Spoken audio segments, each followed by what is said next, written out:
खानदेश उद्योग प्रबोधिनी यांच्याकडनं मला आणि माझे पाटील म्हणून प्रशांत पाटील म्हणून माझे मित्र यांच्याकडनं मला आजचं याचं आमंत्रण दिलं. हे आमंत्रण जेव्हा मला आलं तेव्हा त्या याच्यामध्ये संपूर्ण डिटेल लिहिलेलं होतं की बा खानदेश उद्योग प्रबोधिनी काय करते हे आणि आजचं उद्दिष्ट काय आहे.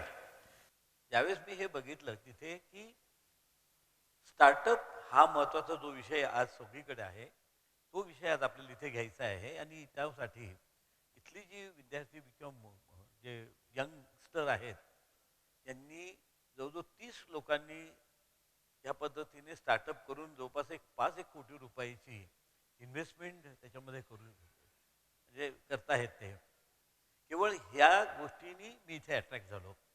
कारण आज विषय माझ्या आयुष्याचा फक्त आता एकच आहे की जी यंगस्टर आहेत, जी माणसं की ज्यांना त्यांच्याकडे संपूर्ण त्यांचं आयुष्य आहे, मग मुलगा असो मुली असो, त्यांच्यासाठी माझ्या आयुष्यामध्ये जे काही थोडंफार अनुभव आलेला असेल तो तुमच्याबरोबर शेअर करावा. माझ्या ज्या चुका झालेल्या आहेत त्या तुम्ही करू नये म्हणून तुम्हाला ते सांगावं. आणि जे काही माझ्याकडे शक्य असेल ते थोडंफार आपल्याला मोटिवेट करावं. आणि केवळ ह्याच उद्देशाने आज आम्ही ऑलरेडी काम करतोय, नाशिकमध्ये काम करतोय, मुंबईमध्ये काम करतोय.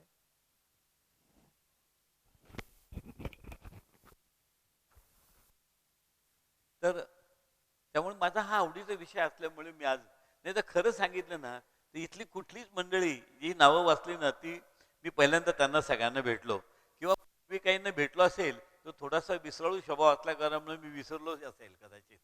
परंतु मी केवळ याचसाठी आलेलो आहे की जी काही यंगस्टर स्टार्टअप करणारी जी आहेत, मला जरा हात वरती कराल का कोणी कोणाला ते स्टार्टअपमध्ये हे केलेले.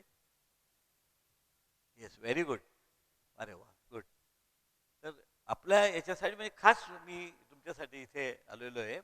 आणि बाकी पॅरेंट आहेत, मी तुम्हालाही असं सांगेल की तुमचे जे असतील त्यांना मोटिवेट करा. त्यांच्यामध्ये पोटेन्शियल आणि हे पोटेन्शियल जर तुम्ही त्यांना त्या पद्धतीने जर प्रोत्साहन देत गेला ना तर ही मुलं मिरेकल करून दाखवतील. जगामध्ये आज सुद्धा तुम्ही बघितलं तर वेगवेगळे आज काय आहेत. 50 वर्षापूर्वी साहेब तुम्ही बघा काय होतं आपल्याकडे, फोन जरी करायचा तर त्या फोनसाठी दिवसेंदिवस आपल्याला वाट बघायला लागायची. आणि आता त्या एका मिनिटामध्ये कोणाबरोबर आपण कनेक्ट करतो. इतकी प्रचंड डेव्हलपमेंट होते. हे त्यावेळेस अगदी प्रत्येक गाव एक गाव असं होतं. म्हणजे काशीला जर गेला तर त्याला गावामधनं मिरवणूक काढायची, कारण हा काशीहून परत येऊ शकतो का नाही म्हणून तशी ती परिस्थिती 50-60 वर्षापूर्वीची होती. आज तर काहीच नाही, सगळं जग जे आहे ना ते एक विलेसारखं जवळ आलेलं आहे. तर मी याच्यामध्ये हा जो ही जी बीपीटी आहे याच्यामध्ये मी काय हे आहे, मला त्याच्यामध्ये फारसा इंटरेस्ट नाही आहे. कारण ती जी एक स्टोरी आहे छान आहे, ऐकायला खूप बरं वाटेल, सगळ्यांना वाटेल वा वा वा क्या बात आहे की बा ह्या इथून हा माणूस इथपर्यंत गेलो इथपर्यंत होईल. पण तो विषय संपूर्ण फेरी टेल सारखा राहील. फेरी टेल म्हणजे कसं म्हणतात ना, तिथे ऐकलं फार मस्त सिनेमा पाहिला किंवा एखादं पुस्तक वाचलं आणि त्या याच्या पद्धतीने वा खूप छान होतं ते. माझा उद्देश तो नाही आहे. माझा उद्देश तुम्हाला फक्त याच्यामध्ये मी पटकन ओळख करून देतोच. तुम्हाला एवढंच त्याच्यामध्ये सांगण्यास याच्यामध्ये की मी जे तुम्हाला सांगतोय तो अनुभव माझ्या मागे आहे. आणि म्हणून मी तुम्हाला म्हणजे पर्टिक्युलरली जी काही यंगस्टर इथे आलेली ती पालक आपण त्यांच्याशी मी शेअर करतो आहे. तर त्याला फक्त तुम्ही त्या पद्धतीने सिरियसली बघावं. नंतर मी स्टार्टअपवरती येणार आहे एंडला आणि त्याच्यानंतर मी येणार आहे की जे काम आज खानदेश उद्योग प्रबोधिनी करते त्याच्याबद्दल. अशा 3 फेजेसमध्ये मी आपल्याशी बोलतो. आता मी पटकन तुम्हाला माझी ओळख देतो की अशोका बिल्डकॉन म्हणून माझी कंपनी आहे. ही कंपनी 76 मध्ये आम्ही इस्टॅब्लिश केली आणि 76 पासून तर आजपर्यंत आम्ही याचा प्रवास केला. आज ह्या याच्यामध्ये ज्या काही भारतामधल्या 500 फॉर्च्यून कंपनीज आहेत त्याच्यामध्ये आपलं नाव आहे. त्याच्यानंतर तीन तीन आणि आता चार तीन आणि आता चार बाहेरच्या परदेशामध्ये आपण काम करतो आहोत. याच्यामध्ये आपल्याकडे आज 22,000 कोटी रुपयाचे ऑर्डर बुक आहे. म्हणजे आपल्याकडे 22,000 कोटी रुपयाची कामं सगळीकडे चाललेली आहेत. आणि जवळपास 10,000 जे आहेत technical and supportive staff, engineers आणि हे जे आपल्याकडे याच्यामध्ये जवळजवळ 10,000 आहे. आणि अवॉर्ड आणि रिवॉर्डचा तर विषयच नाही आहे. असं समजा की ॲव्हरेजली प्रत्येक महिन्याला 2 अवॉर्ड किंवा रिवॉर्ड्स आम्हाला मिळत आहेत त्या कंपनीला. त्याची ती कमाल माझी नाही आहे, माझ्या त्या 10,000 मेंबरची आहे तिथे, की त्यांच्या सगळ्या परफॉर्मन्समुळे आज ती तिथे आहे तिथे. तर अशा पद्धतीने ही कंपनी या याच्यामध्ये आम्ही काम करतोय. हायवेचे सगळे कामं करतो. एक तर महत्त्वाचं तुम्हाला सांगतो, धुळ्याला आज येण्याचं कारण सुद्धा हेच आहे, की धुळ्याचं हायवेचे काम किंवा रोडचं काम आम्ही साधारण 96-97 पर्यंत करत नव्हतो. बिल्डिंग इंडस्ट्री याच्या कामावर होतो. पण धुळ्याने आम्हाला रोडच्या कामामध्ये इंट्रोड्यूस केलं. धुळ्याचा बायपास हा पहिला BOT प्रोजेक्ट भारतातला आणि पर्टिक्युलरली महाराष्ट्राचा पहिला BOT प्रोजेक्ट ते आम्हाला मिळाला तो, आणि तो आम्ही अगदी सक्सेसफुली पूर्ण केला. आणि मग त्यानंतर मग आम्ही परत काही बिल्डिंगमध्ये गेलोच नाही. आम्ही रोडवरतीच राहिलो. एका रोडवरनं दुसऱ्या रोडवर, दुसऱ्या रोडवर तिसरं, फक्त road road road and road. तर त्यामध्ये आम्ही आजपर्यंत जवळपास 15,000 किलोमीटर रोडचं काम आम्ही केलेलं आहे. आम्ही पॉवरमध्ये आहोत, पॉवर डिस्ट्रीब्युशनमध्ये. त्याच्यामध्ये आज त्याचे जो 3,500 ते 4,000 कोटी रुपयाचे काम आमच्याकडे आहेत. त्यामध्ये अब्रॉडला सुद्धा आम्ही साऊथ आफ्रिकेमध्ये सुद्धा डिस्ट्रीब्युशनचं काम करतोय. रेल्वेमध्ये आम्ही मोठ्या प्रमाणामध्ये आता ते वर्टिकल चालू केलं आहे. सिटी गॅसमध्ये जे CNG वगैरे आहे ते 5 जिल्हे आमच्याकडे आहेत. त्याच्यानंतर बिल्डिंगमध्ये आम्ही आत्तासुद्धा म्हणजे राजस्थानचं एक अतिशय प्रेस्टिजियस असं IT पार्क आहे, बॉम्बेमध्ये आहे, किंवा असे बिल्डिंगमध्ये सुद्धा गोव्याचं जे असं EPC काम करतो आहे. आणि तुमचं LOT म्हणून जो आपला इन्फ्राचं काम आहे, म्हणजे IT याच्यामध्ये ते आम्ही काम करत आहोत. तिथे 14,000 किलोमीटर लेन रोड केलेला आहे. 300 किलोमीटर आम्ही गॅस पाईपलाईन टाकलेली आहे. जवळजवळ ह्या सगळ्या याच्यामध्ये दिलेले आहेत. 1 कोटी स्क्वेअर फूट कामं ते केलेले आहे. 28,000 किलोमीटर वगैरे वगैरे वगैरे. ते ह्या याच्यामध्ये महत्त्वाचं तुम्हाला रेकग्नायझेशन म्हणजे वेगवेगळ्या ज्या गोष्टी ज्या आहेत त्या 201 हे रिवॉर्ड्स आणि अवॉर्ड जे मिळाले ना, ते मी तुम्हाला थोडं सांगतो. हे सगळं फायनान्शियल्स आहेत. फायनान्शियल चांगले आहेत, व्यवस्थित आहेत, प्रॉफिट चांगले होत आहेत, टर्नओव्हर चांगला होतोय. 10,000 कोटी रुपयाचा यावर्षी टर्नओव्हर होईल. आणि त्या याच्यात चांगले आम्ही शेअरसुद्धा आहे. आमचा शेअर आज सुद्धा आमचा शेअर सगळ्यात चांगल्या रीतीने वरती चाललेला आहे. आणि छानपैकी त्याचं रिटर्न आम्हाला जे आमचे शेअर होल्डर्स आहेत त्यांना आम्ही दिलेले आहे. तर हे जे आहे 98 मध्ये पहिला ISO ही कंपनी भारतातली म्हणजे अशोक आहे ती, की फर्स्ट ISO हे त्यांना तिथे भारतामध्ये आम्हाला मिळालंय. हे बंद करून टाकून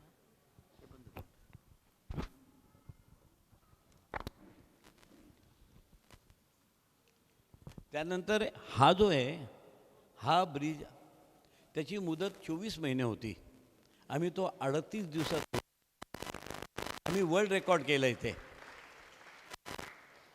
त्याच्यानंतर हे जे आहे हे मॉडेल रोड जो आहे ईस्ट कोस्ट रोड, तुम्ही कधी चेन्नई पॉंडिचेरी गेला असाल तर हा रोड जो आहे हा रोड इतका बेस्ट, त्याला मॉडेल रोड भारतातला म्हणून त्यांनी हे केलं. आणि मिनिस्ट्रीनी ट्रान्सपोर्ट मिनिस्ट्रीनी सगळ्या चीफ इंजिनियर लिहिलं की you must visit this and see the quality of road, the furniture which has been use there. And हे अशा पद्धतीचं ते मॉडेल रोड म्हणून त्याला त्यांनी रेकग्नायझेशन देऊन आम्हाला हे झाले तिथे. नंतर या पद्धतीने आम्ही वेगवेगळ्या ठिकाणी इंदोर हैदराबाद हा एक हायवे केला, तो रेकॉर्ड टाईममध्ये अगदी. त्यानंतर हां हे सगळ्यात महत्त्वाचं, ह्या सगळ्या आमच्या परफॉर्मन्समुळे म्हणजे जो एकंदरीत पॉझिटिव्ह प्रत्येक कामाच्या ह्याच्यामध्ये मिळाल्यामुळे, पर्टिक्युलरली मी जे काही स्टार्टअप आहेत किंवा जे स्टार्टअपमध्ये जाणार आहेत त्यांना मी सांगतो की तुम्ही जर परफॉर्मन्स चांगला करत राहिला ना तर तुम्हाला पैशाची कधीच आवश्यकता भासत नाही. याप्रमाणे आम्हाला 2006मध्ये 100 कोटी रुपयाची इक्विटी मिळाली. आता ह्या ठिकाणी मी थोडंसं तुम्हाला सांगतो, मागे जातो. मी स्वतः अतिशय म्हणजे गरीब फॅमिलीमधनं मी वरती आलेलो. माझं संपूर्ण शिक्षण जे आहे हे नॅशनल स्कॉलरशिपमध्ये आणि स्कॉलरशिपमध्ये झालेलं. म्हणजे मी जेव्हा BE होऊन आलो तेव्हा वडील हे जे माझ्या लहानपणी ते लिहिण्याचं काम करायचे मुनीमजी, आणि आम्ही अगदी ह्या बेताच्या याच्यामध्ये सिन्नरसारख्या गावामध्ये राहिलेलो तिथे. म्हणून की असं कधीसुद्धा वाटलं नव्हतं मला की कधी मला 1,00,000 रुपये मिळतील किंवा 1,00,000. कारण प्रत्येक पैसा एक एक पैशासाठी आम्ही म्हणजे घरसुद्धा नव्हतं. अनेक अशा त्या गोष्टी होतात. ती फार मोठी आहे. पण इथे मी तुम्हाला हे का सांगतो, अशा ह्या व्यक्तीला फक्त कामामुळे, त्याच्या मेहनतीमुळे आणि जी काही टीम मिळाली त्यांच्यामुळे आज IDFC म्हणून गव्हर्नमेंटची इन्फ्रास्ट्रक्चर डेव्हलपमेंट म्हणून जी काही कंपनी आहे इन्फ्रास्ट्रक्चरमध्ये, त्यावेळेस नवीन निर्माण झालेली, त्यांनी वेगवेगळ्या इन्फ्रास्ट्रक्चरमध्ये काम करणाऱ्या लोकांची हे घेतली आणि त्यांनी आम्हाला 100 कोटी रुपये इक्विटी म्हणून दिलेत. तुम्हाला सांगतो की आजही हे म्हणताना मला तो दिवस आठवतो की जेव्हा त्यांनी 100 कोटी रुपयाचा तो चेक देण्यासाठी मोठा समारंभ झाला मुंबईमध्ये आणि त्या ताज हॉटेलमधल्या त्या समारंभामध्ये 100 कोटीचा चेक माझ्या हातात त्यांनी तो देत होतो आणि मी त्याचं वजन पाहत होतो की केव्हा की ज्या माणसाला कधी ₹1,00,000सुद्धा आपल्याला मिळतील अशी अपेक्षा नसताना 100 कोटीची इक्विटी म्हणजे त्यांनी ते भांडवल दिलं आम्हाला. ते त्याच्याकडे व्याजबीज किंवा काहीच नाही असं तिथे. That's really a creditable thing. आणि मग तिथून एक वेगळा प्रवाह सुरू झाला. तो पुढचा प्रवाह जो आहे तो याचा की 2010मध्ये आम्ही IPO केला. IPO आम्ही 225 कोटी रुपयाचा केला आणि तो 16 पट म्हणजे जवळपास आमच्याकडे 3500 कोटी रुपये आमच्या अकाउंटमध्ये जमा झालेत. इतक्या मोठ्या प्रमाणामध्ये तो सरप्राईज झाला. आणि त्यानंतर मग हे हा एक आणखी चांगला माइलस्टोन आमचा याच्यामध्ये मॅक्वेरी म्हणून कंपनी आहे. मॅक्वेरी म्हणून खूप मोठी कंपनी आहे जगातली, स्पेनची. ह्या कंपनीला पैसे इन्व्हेस्ट करायचे होते भारतामध्ये, तर त्यांनी SBI बँकेबरोबर टायअप केला. SBI मॅक्वेरी असं ते त्यांचं जॉईंट वेंचर झाला. आणि कुठली चांगली कंपनी आहे म्हणजे अगदी including L&T and all that, त्यांच्या सगळ्यांची त्यांनी तिथे चौकशी करून त्या पद्धतीने केली. आणि फायनली दे चोजनस, आम्हाला त्यांनी चूज केलं आणि आम्हाला 1,600 कोटी रुपयाची 800 कोटी रुपये परत प्रोजेक्टमध्ये केले. तिथून एक वेगळा जो प्रवाह सुरू झाला. अशा पद्धतीने ना पैशाची तुम्हाला कधीच कमी पडत नाही तिथे. हे मला तुम्हाला परत इथे प्रकर्षाने सांगायचं आहे. प्रश्न फक्त असा आहे की तो कामाचा आहे. मग तिथून एक वेगळ्या दिशेला मग असे डिफिकल्ट वर्क आम्ही सगळे करायला लागलो की ज्याच्यामध्ये आता रूपनारायण ब्रिज आम्ही केला. तो रूपनारायण ब्रिजची मुदत 5 वर्षाची होती, 10 महिन्यात पूर्ण केला. त्यानंतर हे जे आहे बिहारमध्ये आम्ही जे डिस्ट्रीब्युशनचं काम केलं, CMकडनं कंटिन्युअसली आम्हाला 5 वर्ष जे आहेत ते प्राईज मिळत गेले. अशा पद्धतीने आम्ही ते रेकॉर्ड हे केलं. ही आमची सगळी टीम सेफ्टीच्या बाबतीमध्ये आम्हाला गिनीज बुक्स ऑफ वर्ल्ड रेकॉर्डमध्ये वी आर बीन नोटेड. कारण तो सगळ्यात महत्त्वाचा भाग आहे जो आम्ही हे केलेलं आहे. त्याच्यानंतर हे मग असं हेच अशा पद्धतीने हे जे ब्रिजेस, आता हा जो आहे ना, आता आम्ही लेटेस्ट ब्रिज बनवला.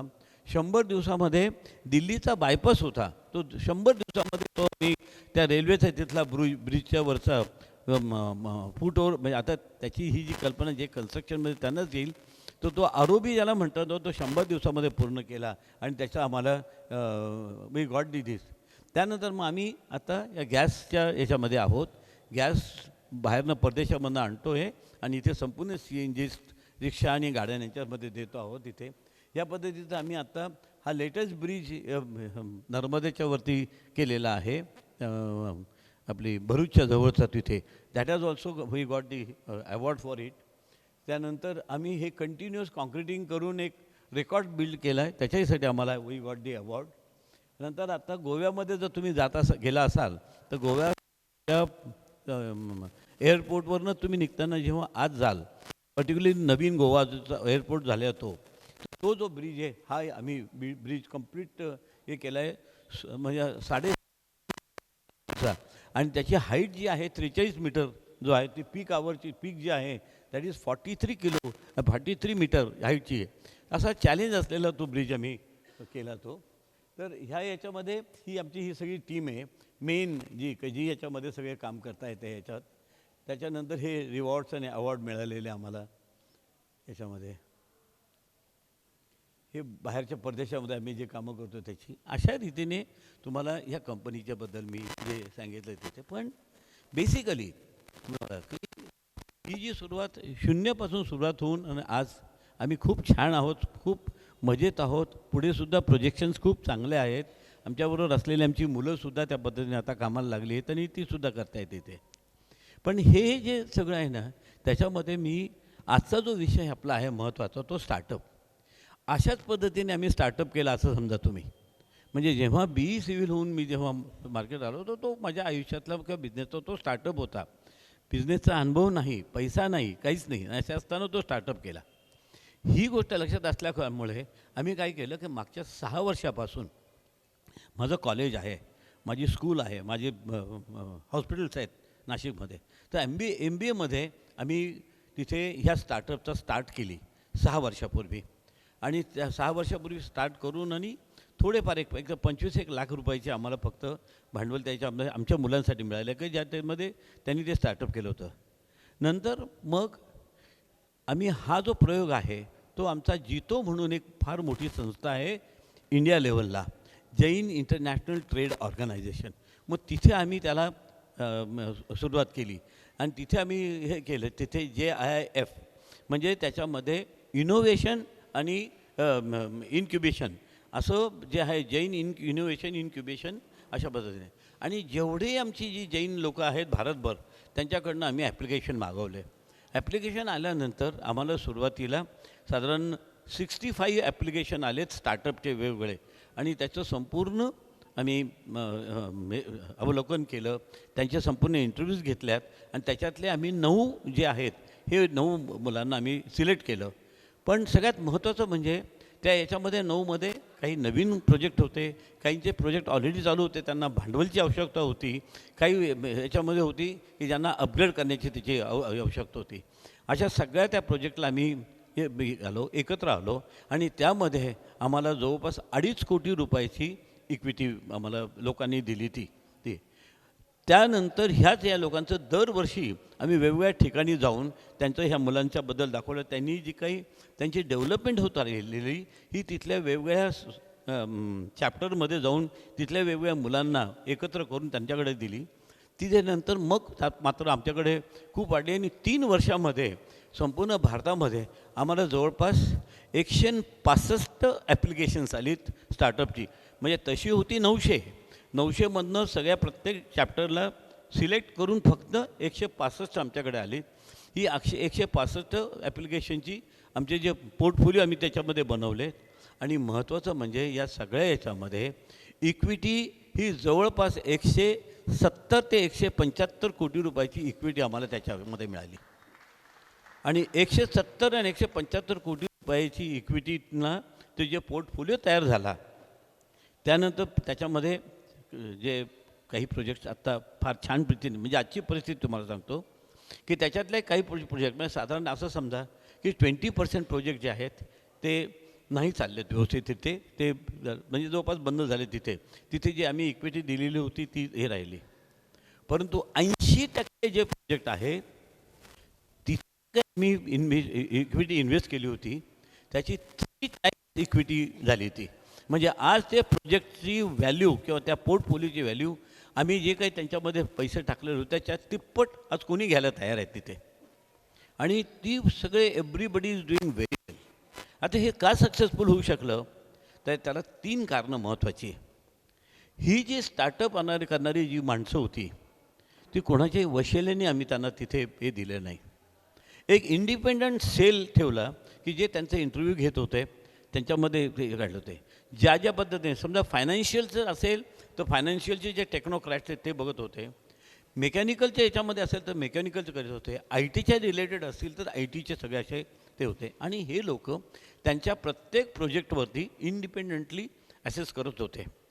त्यानंतर मग त्या याच्यानंतर त्यांचे जे रिपोर्ट्स आहेत त्या रिपोर्टप्रमाणे त्यातनं जेवढे त्यांनी सिलेक्ट केलेले आहेत त्या मुलांचे आम्ही इंटरव्ह्यूज ठेवले. ती इंटरव्ह्यू ठेवतानासुद्धा 2 गोष्टीने, एक त्या माणसाची ॲटिट्यूड कशी आहे, त्याला कसं जायचं आहे, तो ते असंच करणार आहे का तो खरोखर पुढे जायचं त्याच्या मनामध्ये आहेत तेवढं त्याच्यामध्ये त्याची म्हणजे त्याच्या स्वतःच्या मनामध्ये तसं स्पार्क आहे का नाही हा सगळ्यात महत्त्वाचा भाग आहे. नाही तर होत असं तिथे ना काही थोडंफार हे झाले की जनरली आपल्यामध्ये एक ती मेंटॅलिटी आहे की 2 पैसे मिळायला लागले की मग आपण काय करतो, चला ठीक आहे, चला मिळायला लागले तेवढ्या याच्यामध्ये तो समाधान मानतो आणि मग हळूहळू कसं आहे मग तो त्या धंद्याकडे जास्त लक्ष देण्याच्या ऐवजी इतर याच्यामध्ये हे देतो. मग अशा वेळेस त्या लोकांच्या याच्यामध्ये त्याच्यात खरोखर स्पार्क आहे का नाही ते ज्यांचं ऑलरेडी प्रोजेक्ट चाललेलं आहे त्यांच्याकडे काय प्लॅनिंग आहे ते बघितलं. पण जे नवीन स्टार्टअप करणारे होते अशानं सगळ्यांना आम्ही ट्रेनिंग दिलं. म्हणजे असं जसं तुम्हाला मी आता प्रेझेंटेशन दिलं ना तसं प्रेझेंटेशन आम्ही त्यांना सगळ्यांना दिलं की तुम्ही काय करू शकता, तुमच्यात काय पोटेन्शियल आहे ते. आणि खरोखरच मला तुम्हाला हे सांगायचं, हे जे मी तुम्हाला याच्यामध्ये दाखवलं ना आपल्यामध्ये इतकं मोठं पोटेन्शियल आहे ना त्याची कल्पनाच नाही आपल्या असते.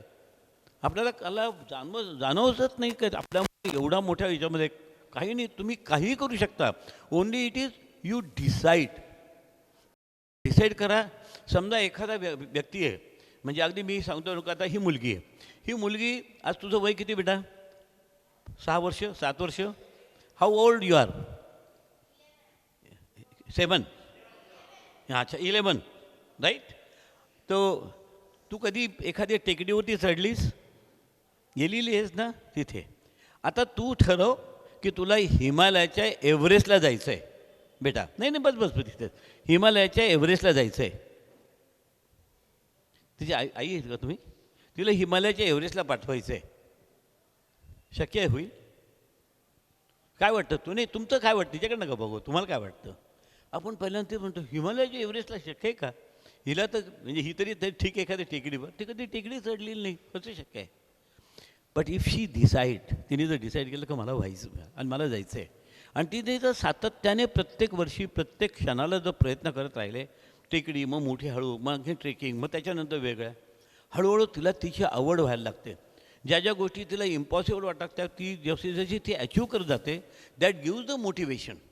हे मी पर्टिक्युलर तुम्हाला स्टार्टअप करणाऱ्या लोकांना मी सांगतो तुम्हाला की तुमचा सक्सेस रेशिओ जो आहे ना किंवा तुमचं सक्सेसफुल आहे ना हे केव्हा तुम्हाला ते मोटिवेट करेल? Initially you have to be very sincerely act on it. दिवस रात्र फक्त त्या मनामध्ये त्याच्यामध्ये राहावं, त्याला जे काही तुम्ही करणार आहात त्या सक्सेसफुल करण्याचं. आणि ही जी सक्सेसफुल म्हणजे तिने जर एकदा थोडंसं एखादं जर ट्रेकिंग करून तिथे आली ना तिथं ती म्हणेल नाही आई मी आता पुढच्या वेळेस वरच्या ट्रेकिंगला जातो, मग मी आज इकडे जाते. असं करत करत जर तिने ठरवलं ना, हे जसं करून ती एक दिवस ती तुम्हाला एव्हरेस्टवरती जाऊन आपला झेंडा कळेल. हे जसं की तिने कदाचित त्यावेळेस विचार केला की आपलं होईलसुद्धा नाही किंवा तुम्ही विचार किंवा मी सुद्धा विचार केला नसेल की ती मुलगी एव्हरेस्टवर जाईल, ती जाऊन येईल. तसंच मी तुम्हाला सगळ्यांना सांगतो की तुम्ही स्टार्टअप करीत असतानंतर पहिल्यांदा एक बघा की सक्सेस तिथे व्हावा आणि त्यासाठी तुम्ही सिन्सिअरली काम करा, इंटिलेक्च्युअली काम करा. त्या स्टार्टअपच्या रिलेटेड जी माणसं असतील, जी सक्सेसफुल माणसं आहेत, भले त्यांच्याकडे जा, त्यांच्याशी बोला, चर्चा करा.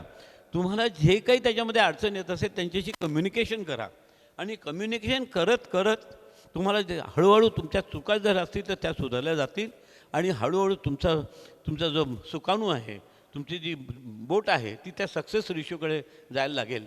तुमचा मिळणारा सक्सेस हा तुम्हाला आणखीन मोटिवेट करेल, आणखीन बूस्ट देईल. आणि असं बोलता बोलता तुम्ही सहज, पण हे करीत असताना उद्दिष्ट हिमालय एवढं ठेवा. नाही तर काही नाही, आज माझी एक दुकान आहे, मला एक याच्यापेक्षा आणखीन छोटंसं एवढं मिळालं दॅट नो. जर तुम्हाला तुमचं उद्दिष्ट तुम्ही जेव्हा उच्च ठेवाल आणि एकदा त्या उच्च उद्दिष्ट ठेवलं तर ते पॉसिबल आहे हे मला तुम्हाला सातत्याने सांगायचं आहे. तर हे करा आणि मी इथे आलो आहे तुम्हाला हे सांगायला, हे दाखवून द्यायला आणि हेच तुम्हाला सांगायला आलो आहे की हे तुमचे हे पोटेन्शियल तुमच्या प्रत्येकामध्ये आहे. तुम्ही करा, जिद्दीने काम करा आणि त्या पद्धतीने करून तुम्ही सक्सेसफुल व्हा. तसं जर झालं कधीच तुम्हाला त्याच्यामध्ये अपयश येणार नाही. आता विषय आला तो याचा खानदेश उद्योग प्रबोधिनी. जेव्हा त्यांनी दिलं की ब्रँड धुळे, कारण मी धुळ्याला इथे माझी मावशी इथे, त्यामुळे लहानपणापासून मी इथे येतो. धुळ्याला धूळशिवाय काहीच नव्हतं.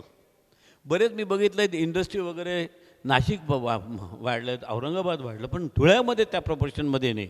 नंतर या व्यवसायामुळे धुळ्याशी जास्त संबंध आला. तर त्यावेळेस ते नेहमी जाणवायचं की धुळ्यामध्ये काय झालं, असं काय आहे, का लोकांमध्ये ते पोटेन्शियल नाही आहे. हायवेवरती असलेलं आय मीन मेन रोड हा म्हणता येईल तुम्हाला, मुंबई टू आग्रावरती असलेलं हे गाव वसलेलं. मग ह्याच्यामध्ये काय होत नाही तिथे आज त्याला, तर ती ही जी पोटेन्शियल पाहिजे ना तुमच्या याच्यामध्ये आतमध्ये, तीच फार कुठेतरी कमी आहे असं माझं त्यावेळेस ते जाणवायचं. कारण माझ्याकडे लोकं कामाला होती माझ्याबरोबर, इथं मी परत टोल गोळा करत होतो. तुम्हाला माहिती आहे, मी जवळपास 20 वर्ष तुमच्यावरती राज्य केलं टोल गोळा करून. तर ह्या सगळ्या याच्यामध्ये मी एक गावातल्या खूप लोकांशी संबंध यायचा, तेव्हा मला माहिती होतं तिथे. पण आज जेव्हा म्हटलं सेतू धुळे विकासाचा, आय मस्ट थँकफुल, म्हणजे ज्याप्रमाणे खान्देश उद्योग प्रबोधिनींनी हे जे घेतलं आहे ब्रँड धुळे, अतिशय उत्तम असा तुम्ही तो जो आहे हा हे घेतलेला आहे. मी तुम्हाला त्यासाठी म्हणजे सततशा तुम्हाला मी धन्यवाद देतो. पण इथे थांबू नका. हे जे आहेत ना, जी मुलं आलेली आहेत तुमच्याकडे, 30 मुलं आली आहेत स्टार्टअपला, त्यांच्याकडे लक्ष द्या.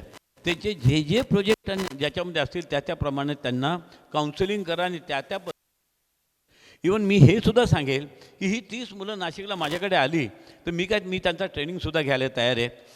इवन आमच्या आणखी बाकीचे जे काही फायनान्शियल असतील ते फायनान्शियल घेतील. आणि जे काही आम्हाला त्यांना जे ॲज अ मेंटॉर म्हणून आम्ही त्यांना ॲक्सेप्ट करायला तयार आहोत तिथे. आणि त्यांना त्या ज्या ठिकाणी त्यांच्या व्यवसायामध्ये त्यांच्या स्टार्टअपच्या प्रोजेक्टमध्ये जी काही त्यांना मदत लागणार असेल त्या सगळीकडे गाईडलाईन्स देण्याची आमची तयारी आहे. आमचे तुमचे मित्र मिस्टर पाटील, तो सुद्धा ते ह्या बाबतीमध्ये एकदम तयार आहे. तो सुद्धा आज त्यांनी इतके स्टार्टअप केलेत. म्हणजे अगदी सिंपल गोष्ट सांगतो की ज्या लेडीज वेगवेगळ्या घरामध्ये जाऊन घरकाम करतात आणि घरकाम करतच राहतात, या अशा लेडीजला या प्रशांत पाटीलनी एकत्र केलं आणि त्यांना शिवणकाम शिकवलं वेगवेगळ्या याच्यामध्ये. तुम्हाला आश्चर्य वाटेल, अशा ज्या एकंदरीत आमच्या 52-53 ह्या लेडीज होत्या, त्याच्यामध्ये 3 ते 4 लेडीज ह्या इतक्या हुशार, त्यांच्या ते डिझाईन ते म्हणतात ना डिझायनर्स क्लॉथ, याच्यामध्ये त्या गेल्या त्या.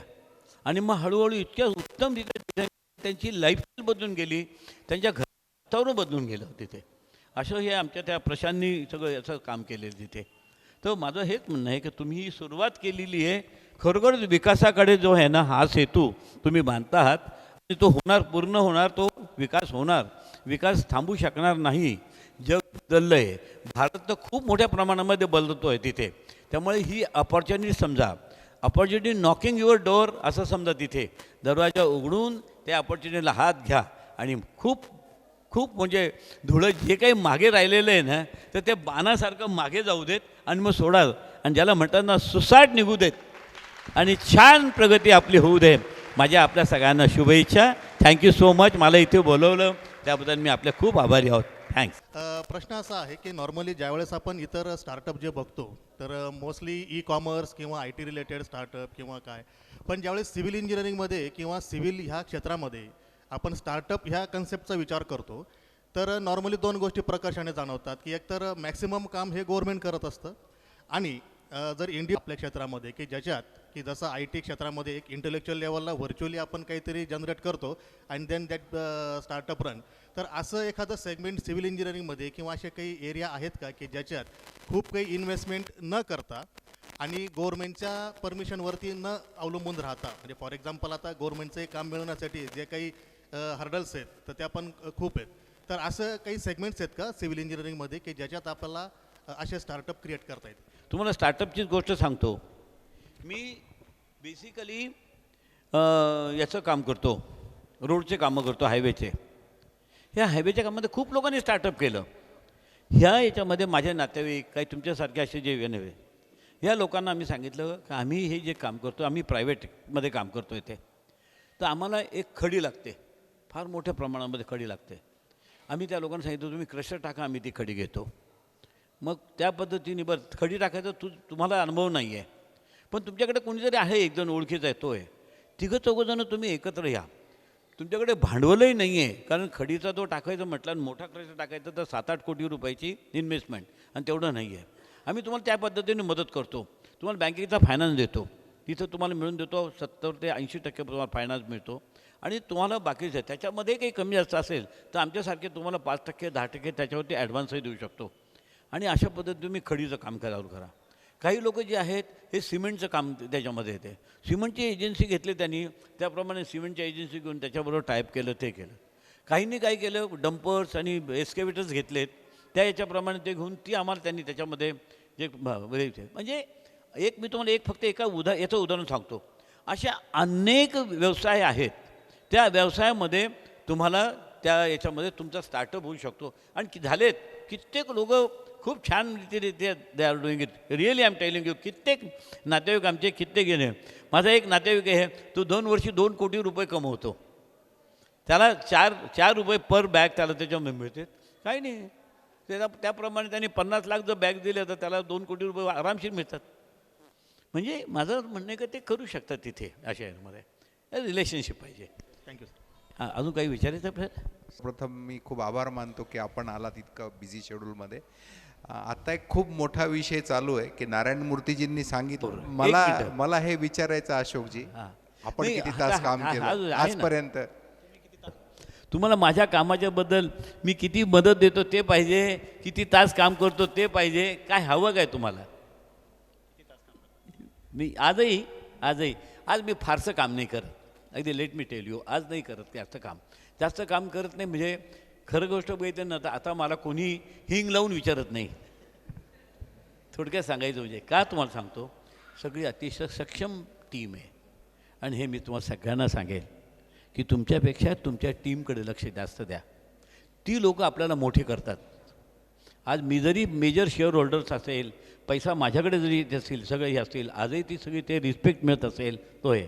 पण आज मला काम फार कमी नाही आहे. मला फक्त नवीन डेव्हलपमेंट. त्यामुळे मी काय केलं, सोशल वर्क म्हणून मी हॉस्पिटल काढलं.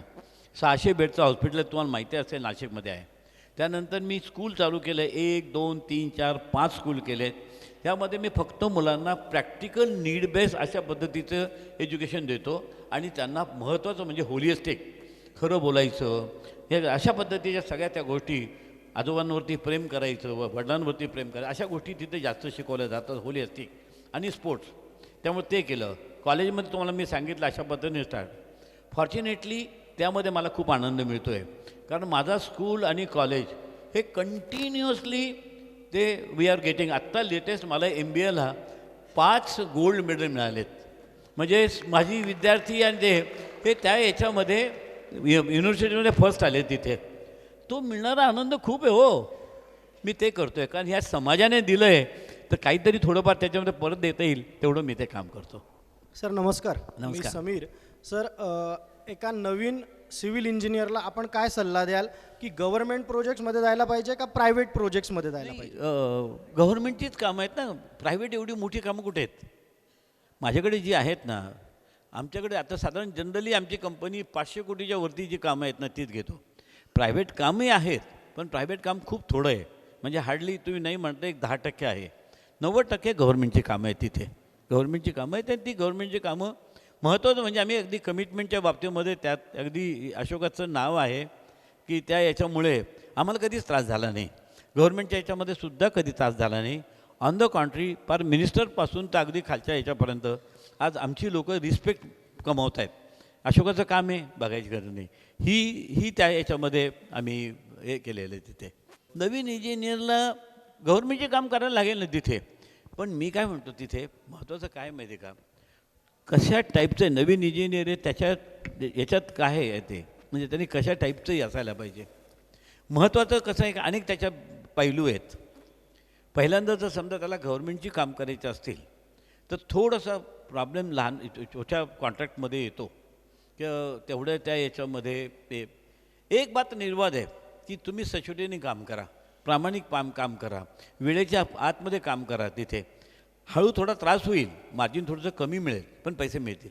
तिथे थोडंसं रिलेशनशिप ही सगळ्यात महत्त्वाची आहे. तुम्ही चांगलं काम करत राहिला तर रिलेशनशिप जर तुमची चांगली असेल तर कॉन्ट्रॅक्ट एक अशी परिस्थिती आहे की तुम्हाला लॉस असेल तरी रिलेशनशिपवरती तुम्हाला प्रॉफिट मिळतो. पण जर तुम्हाला खूप चांगला रेट वगैरे चांगले प्रॉफिट खूप आहे, पण रिलेशन जर तुमचे बरोबर नसतील, तुमचा स्वभाव नीट नसेल तर त्याच्यामध्ये सुद्धा तुम्हाला खिशातनं पैसे द्यावे लागतील. अशी ती परिस्थिती आहे. इट इज ऑल डिपेंड हे आणि ती व्हेरीज फ्रॉम केस टू केस. तुमच्या प्रत्येक साईटवर काम चालू असतं, म्हणजे बाहेर जागेवर इकडे तिकडे, तर तुम्हाला भरोशावाले व्यक्ती कसे भेटता, म्हणजे की हा माणूस भरोशेवाला आहे? फार मोठा प्रश्न विचारला बाबा. भरोशाची माणसं कशी शिकायची? बेटा एकच तुला सांगतो, कनेक्ट विथ द पीपल. आपले एम्प्लॉई जरी असेल ना, त्यांच्याशी कनेक्ट राहा तिथे. त्याच्या चुका जरी झाल्या तरी थोड्याफार तर त्या आपल्या गळ्यात किंवा आपल्या याच्यामध्ये गिळवण्याचा प्रयत्न करा. पण हे जरी तू जेव्हा इथनं कनेक्ट करीत असेल ना, तरी तुझी नजर आणि हे त्याच्या ॲक्टिव्हिटीवरती लक्ष ठेव. You will get a signal whether that person is honest or dishonest, whether तो आपला लाँग टर्म आपला सवंगडी आहे की तो शॉर्ट टर्मसाठी आहे. हे इथून त्याला कनेक्ट कर आणि इथून मात्र त्याच्यावरती ऑब्झर्वेशन कर. एवढंच फक्त सांगेल तिथे. आता ते कसं करायचं काय, ये नाशिकला आपण मस्तपैकी चर्चा करू.